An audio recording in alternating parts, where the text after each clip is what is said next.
आज हम छठी कक्षा का प्रश्न नंबर 7 हल करेंगे। ए बी रेखा के समानांतर दिए हुए अंतर डी,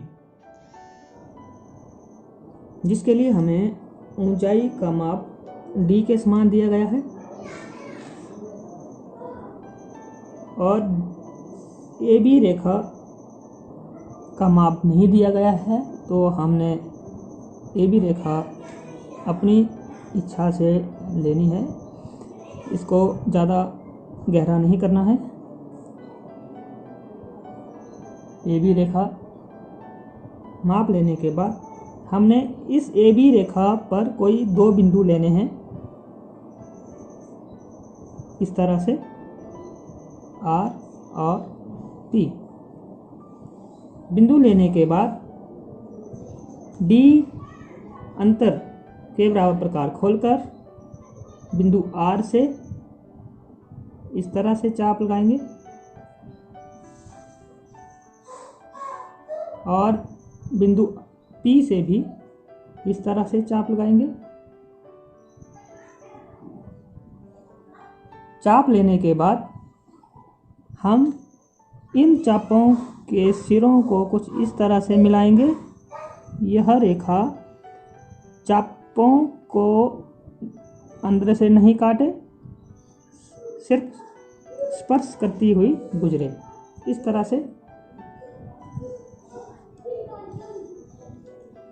इस रेखा का नाम के एस रखेंगे। यह उत्तर रेखा है।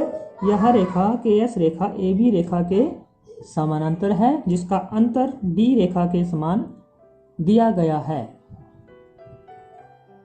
अब हम प्रश्न नंबर 8 छठी कक्षा का ए बी रेखा दी हुई रेखा के समानांतर दिए हुए अंतर डी के समान एक सरलरेखा खींचो। इसमें सबसे पहले डी के समान अंतर लेंगे। ए बी रेखा का माप नहीं दिया गया है, इसके लिए हम ए बी रेखा को अपनी इच्छा से ले लेंगे। ए बी नाम लिखेंगे। ए बी रेखा के ऊपर दो बिंदु ले लेंगे, सी और आर। जैसा आपने लंब बनाना सीखा है, तो हम सी पर लंब खींचेंगे। सी पर प्रकार रखकर इस तरह से पहले अर्धवृत्त लगाएंगे। बिल्कुल बीच में ही बिंदु प्रकार को रखना है।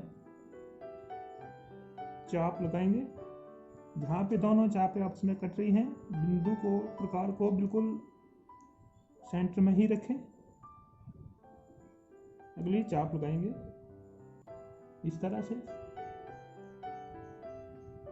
कटी हुई चाप पर दोबारा प्रकार रखकर इस तरह से चाप लगाएंगे।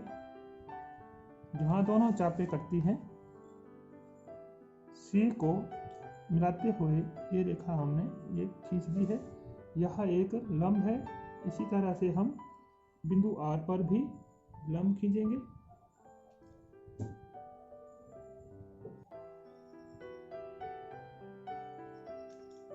जहाँ पे दोनों चापें आपस में कटती हैं, केंद्र बिंदु उसके बिल्कुल बीच में ही रखना है, इस तरह से।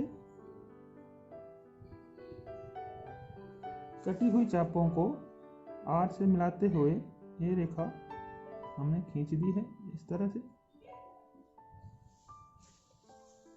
अब हमें माप दिया गया है डी के बराबर।